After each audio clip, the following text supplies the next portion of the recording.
a todos ustedes por asistir y pues es un placer estar de nuevo este año en ¿cómo se llama? En este evento magno para ustedes los productores, y me da mucho más gusto poderle dar continuidad al trabajo que les presenté el año pasado y finalmente cómo ya lo hemos concluido y redondeado a un muy buen nivel, ¿no? Entonces, como decía Nacho, soy Alejandro y soy jefe de la Unidad de Secuenciación Masiva y Bioinformática del Instituto de Biotecnología de la UNAM. Desde hace varios años hemos colaborado estrechamente con NUTEC finalmente para evaluar a un nivel molecular el efecto de los aditivos y de ciertas dietas que se están empleando y que llegan a ustedes, ¿no? Más o menos la panorámica, les voy a hablar un poco de lo que es la nutrigenómica y nutrigenética, una pequeña clase de biología molecular que ya algunos de ustedes la han tomado si estuvieron aquí el año pasado, y de los nuevos, de los diseños experimentales y los resultados que hemos encontrado con el aditivo de Proflora. Bueno, pues entonces la nutrigenética y la nutrigenómica, como bien ya lo explicaba Raúl, son dos cosas relacionadas, pero que abordan la problemática de una manera diferente, ¿no? Entonces, la nutrigenética resuelve la pregunta de cómo las variaciones genéticas afectan la respuesta inmune de los nutrientes. Entonces, por ejemplo, un caso muy sencillo, por ejemplo, de nutrigenética es, por ejemplo, un diabético, si tiene una mutación en el gen de la insulina o en el receptor de la insulina, pues no va a poder metabolizar la glucosa de una manera correcta y va a tener que usar insulina exógena, ¿no? Entonces aquí vemos realmente el efecto de cómo esa variación genética ya no me permite aprovechar el nutriente, ¿no? En la producción animal, finalmente estamos usando animales que ya están genéticamente seleccionados precisamente para tener estas variantes que les permitan producir o más masa muscular o un mejor aprovechamiento de los ácidos grasos de cadena corta o cualquier aminoácido esencial que se incluye como metionina, etcétera, ¿no? Y finalmente, como les platicaba Raúl, y ya han escuchado una muy buena información de lo que es una segunda información genética, es precisamente las bacterias que en nuestro intestino, cómo afectan la respuesta a los nutrientes, ¿no? Aquí les pongo una foto de un experimento que se hizo donde finalmente tienen un ratón gordo y un flaco, toman las heces, extraen las bacterias y se las trasplantan de manera cruzada, ¿no? Entonces, al gordo le ponen las bacterias del flaco y enflaca, y al flaco le ponen las bacterias del gordo y engorda, ¿no? Entonces, es un experimento muy claro en ratón de cómo afecta el microbioma, ¿no? En humanos se han hecho algunos experimentos en los cuales, si bien no se ha usado para adelgazar, que es para desgracia de todos los que estamos un poco pasados de pesos, pues bueno, sería lo ideal de que nos hicieran un trasplante fecal para poder bajar de peso, pues más bien se ha usado para el tratamiento de enfermedades como Clostridium difficile, ¿no? Entonces no se ve tampoco lejana la posibilidad de poder usar estas tecnologías y estas técnicas de trasplante fecal, por ejemplo, en las granjas y en los animales de producción, para poder restituir esta salud, por ejemplo, o bien para hacer o seleccionar ciertos rasgos que son interesantes, como la ganancia de peso o la ganancia de masa muscular, ¿no? Y finalmente es como la otra pregunta, que es de la que abordo el día de hoy más el trabajo, es la nutrigenómica, y eso es lo que yo vengo haciendo con NUTEC desde hace unos años, ¿no? Y esto tratamos de resolver la pregunta de cómo los componentes de nuestra dieta influyen en la expresión de nuestros genes. Y entonces aquí finalmente ya tenemos un fondo genético que ya está considerado en la nutrigenética, pero la nutrigenómica es qué alimento estoy consumiendo y cómo responden a ellos los animales, ¿no? Y esto es de lo que les voy a hablar hoy en día. Finalmente, esto también apunta a la necesidad que hay para evitar o tratar de reducir el uso de antibióticos y hormonas, ¿no? Entonces, ambos son usados como promotores de crecimiento, entonces esto ha generado un abuso, y sobre todo el uso indiscriminado de antibióticos genera bacterias multiresistentes. Incluso, por ejemplo, se ha visto que ya hay bacterias resistentes a antibióticos y que han sido aisladas de suelos como en la Antártida, donde nunca han tenido exposición a los antibióticos. Esto es muy interesante porque, a final de cuentas, si bien sí hay una presión de selección del uso de antibióticos sobre el organismo, sobre las bacterias, pues sí va a generar una respuesta y va a tratar de sobrevivir. Pero también, o sea, si ya existen en el ambiente, lo que estamos haciendo es aumentar esta presión de selección y nos estamos quedando con estas bacterias ya resistentes, los cuales, si son patógenas, pues no nos benefician en nada, ¿no? Y bueno, y el consumo de carnes y productos animales tratados con antibióticos y hormonas, pues afectan la salud, ¿no? Y esto ya es una cosa muy conocida, y esto ha generado una demanda, finalmente, de una producción libre de estos tipos de compuestos, ¿no? Y bueno, finalmente, pues los fitobióticos apuntan a ser una muy buena opción para sustituir tanto a los antibióticos como a las hormonas, ¿no? Y bueno, pues finalmente, ¿con qué trabajamos, no? ¿Cómo medimos esta respuesta genética a finalmente estos nutrientes? Pues bueno, nada más para recordarlos y ponerlo en contexto, pues bueno, dentro de las células tenemos una estructura donde está el núcleo. Dentro del núcleo se encuentra el DNA o el ADN en español, y está organizado muchas veces en cromosomas, que esto lo vemos en la división celular, y finalmente esos cromosomas están hechos de esta molécula que es el DNA. Y el DNA y la información genética sigue un flujo muy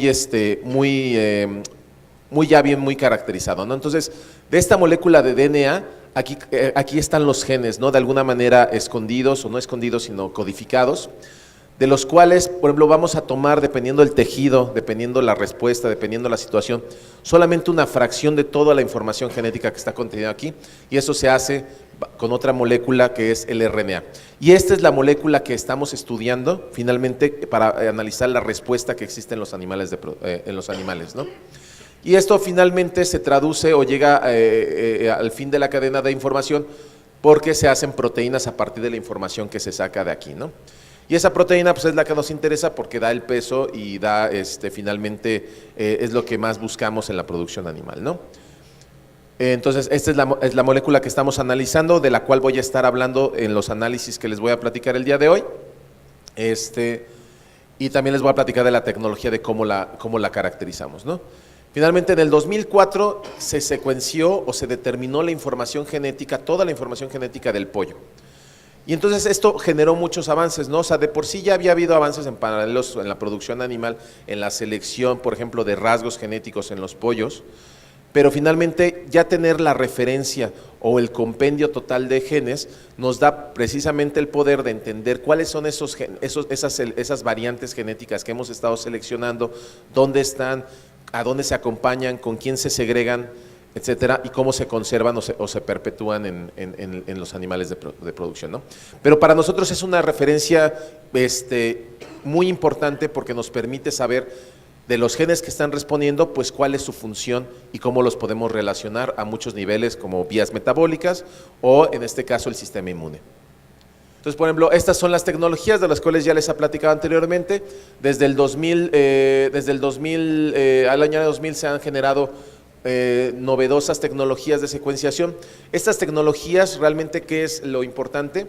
Que nos permiten hacer estos ejercicios de estudios genómicos o de genéticos a gran escala a un costo muy reducido y una velocidad muy rápida, ¿no? Entonces, por ejemplo, si ustedes consideran que el genoma humano se empezó a caracterizar en los años 90 y se terminó 10 años después y costó $1 billón, se sorprenderían al saber que con estas nuevas tecnologías podemos repetir ese mismo ejercicio con un costo menor a $1,000 y en menos de una semana. Y lo mismo se puede aplicar para los animales de producción, ¿no? Entonces, finalmente, les voy a presentar un poco la tecnología que usamos para este trabajo. Es la tecnología de Illumina. La tecnología Illumina consiste en tomar el DNA o incluso el RNA transformado a DNA para ser leído, si se puede decir de alguna manera, y poder ser interpretado. Entonces, consiste en 3 pasos básicos, que es tomar DNA o RNA transformado a DNA, y este es un ejemplo de una máquina que incluso ya estaba un poco obsoleta. Tenemos una nueva versión que salió en el 2014, y el primer paso es tener todo ese material genético, fragmentarlo y ponerles secuencias conocidas para que las podamos empezar a caracterizar. Entonces, ustedes, se le llama la preparación de la biblioteca. Entonces pueden tener, en este caso, lo que tomamos fue RNA, el cual empezamos a fragmentar. Aquí se va a ver una fragmentación mecánica con ultrasonicación. reparamos los extremos, colocamos un nucleótido extra que nos va a servir para hibridar un adaptador. Este adaptador nos va a servir para pegarlo en una placa de vidrio que no es mayor a un portaobjetos, ¿no? Y entonces con esto, lo que van a ver a continuación es una aplicación muy interesante de lo que ustedes han escuchado, que es la nanotecnología, pero en este caso aplicado a la biología, ¿no? Entonces aquí tenemos un montón de moleculitas que están sobre una superficie de vidrio, en la cual me van a servir para poder pegar la molécula de interés que yo estoy interesado en estudiar, ¿no? Aquí vemos las moléculas, esto se esparce en una placa por dilución, se unen y yo empiezo una reacción de duplicación. Entonces yo estoy multiplicando estas moléculas con la única finalidad de amplificar la señal. Entonces, como recuerden que esto es una placa de vidrio, esa placa de vidrio se pone en un microscopio muy potente y se toman fotos que ustedes van a ver a continuación, dado que cada uno de estos ramilletes que se forman, que pertenecen a una sola molécula, si los vemos desde arriba se ven como un puntito. Claro, si ustedes piensan en el tamaño de la molécula de DNA, pues para ningún microscopio será posible verlo, pero si tenemos ramilletes de esas mismas moléculas los podemos ver.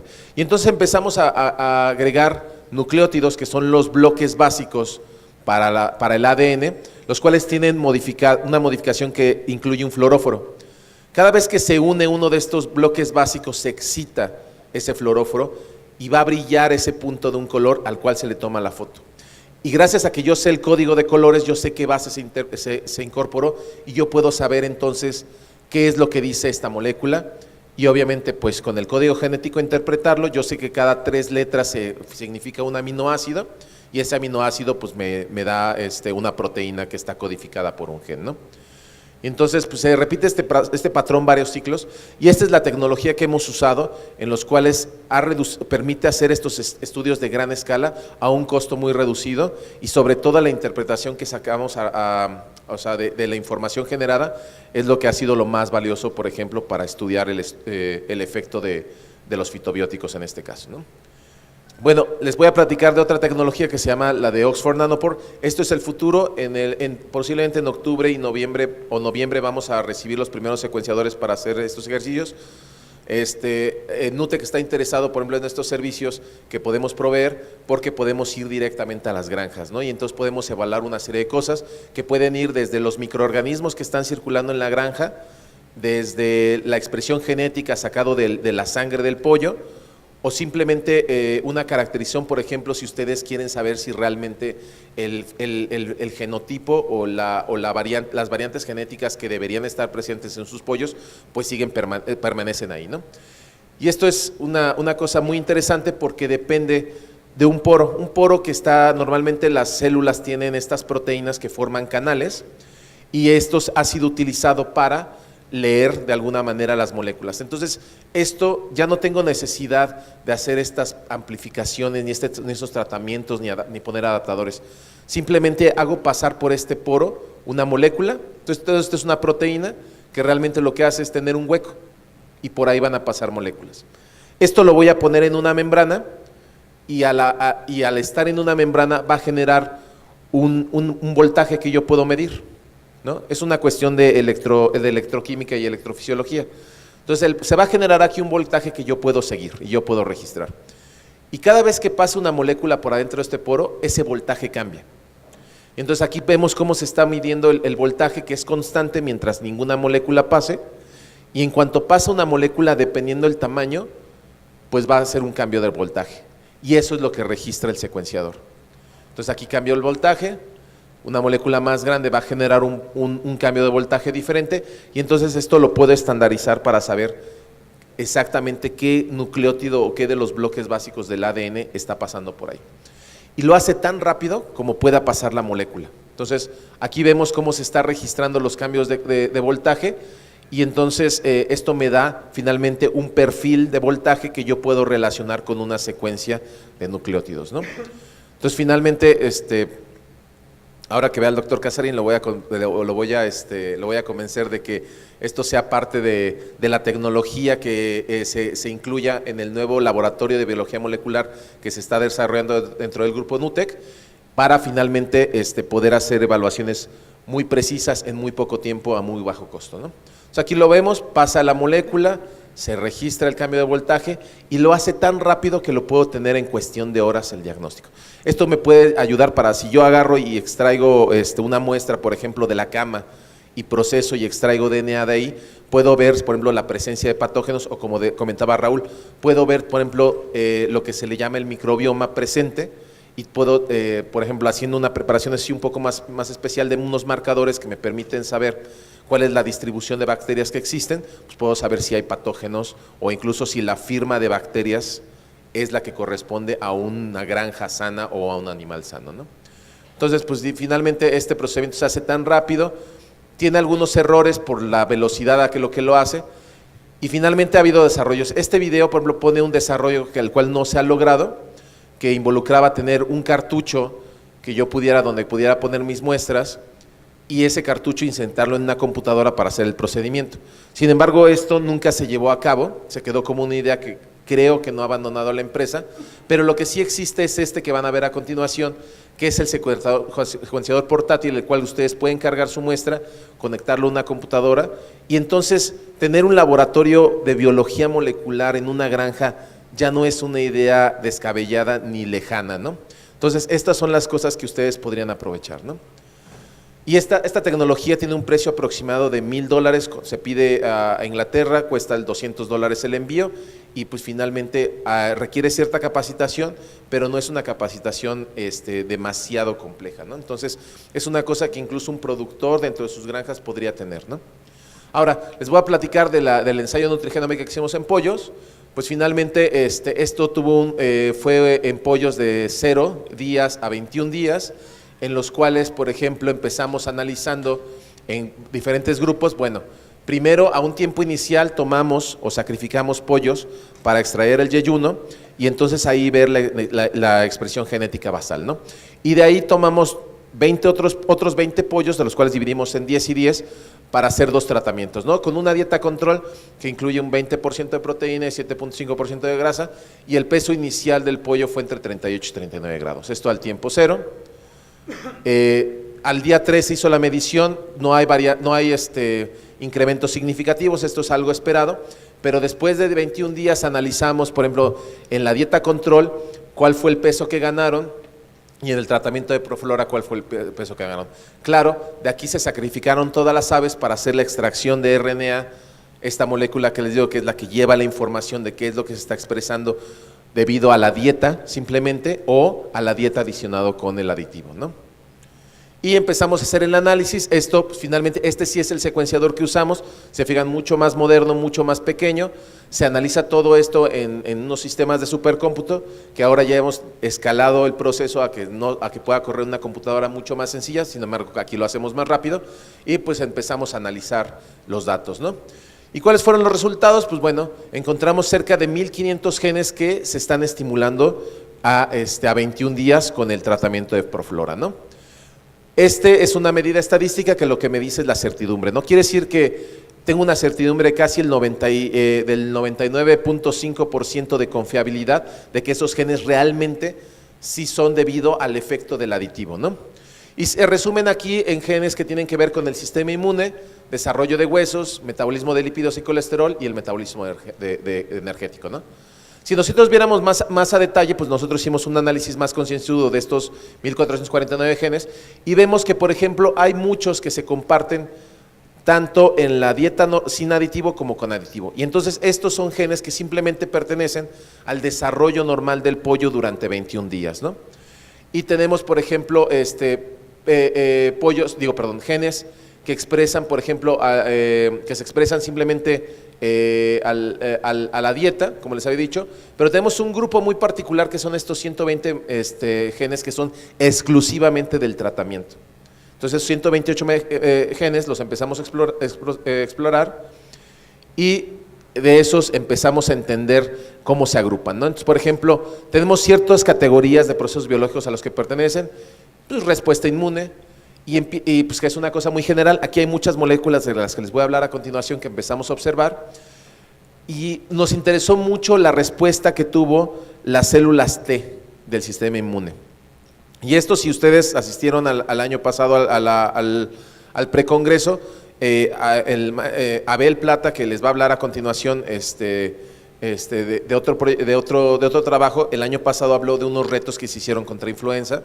Y entonces esta estimulación de la respuesta de la célula C citotóxica es algo que comúnmente se ve, por ejemplo, en respuestas contra enfermedades virales. Por ejemplo, esto en humanos se ve, por ejemplo, cuando gente que está infectada con virus o incluso hasta VIH, se ve esta respuesta y es la primera respuesta que trata de combatir el virus. En el caso del VIH, pues es demasiado fuerte el ataque al sistema inmune y decae.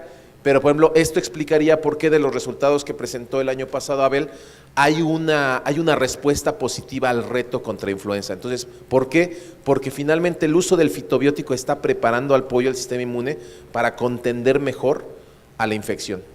Y bueno, finalmente también está el procesamiento de antígenos y presentación de péptidos o de pequeñas proteínas por la vía del complejo mayor de histocompatibilidad. Esta vía, por ejemplo, es muy importante para el reconocimiento, por ejemplo, del microbioma. O sea, finalmente nosotros coevolucionamos con esas bacterias, los animales también, y finalmente saben cuáles son las que les dan un beneficio intestinal y protección, y cuáles son patógenas, ¿no?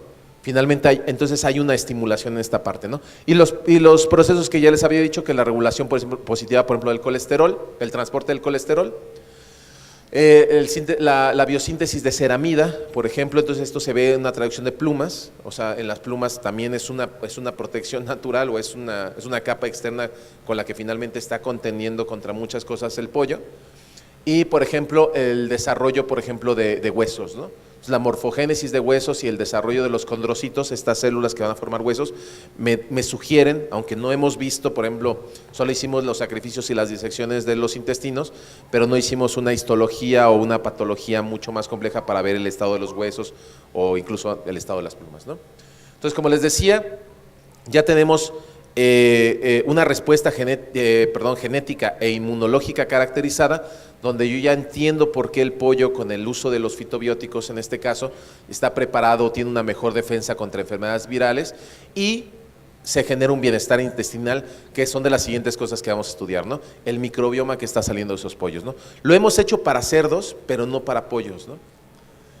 Y bueno, como les decía, esta diferencia significativa en la ganancia de peso, pues sí es significativamente estadística. Si se fijan, pues estamos hablando pues de una ganancia de más de 100 gramos, lo cual es, ¿cómo se llama? Interesante, aunque a pesar, este aditivo está pensado como un inmunomodulador, ¿no? La ganancia, digamos, fue un premio extra, pero a final de cuentas el índice de conversión alimenticia nos da un índice de 1.33, con lo cual nos dice que estoy usando menos alimento para generar peso, lo cual empieza a hacer sentido, ¿no? El pollo invierte menos energía en defenderse de alguna infección, está mucho más alerta, pero está generando un bienestar intestinal que, como les platicaba Raúl, ¿no? Y eso, por ejemplo, se puede ver en esta figura, donde muchas de estas moléculas de las interleucinas, esta es la parte que nosotros hemos estudiado, esta es la parte que les platicó Raúl, ¿no? Aquí está el lumen intestinal y, por ejemplo, todo el epitelio, ¿no? En los cuales nosotros ya sabemos que, por ejemplo, estas interleucinas, por ejemplo, la 22, la interleucina 6, la 4, aquí está, el TNF, del cual les platicó Raúl, todas esas son señales para generar una respuesta propicia del epitelio y entonces que las bacterias benéficas estén poblando y recubriendo, haciendo una segunda capa de defensa del intestino, ¿no? ¿Y esto en qué se traduce?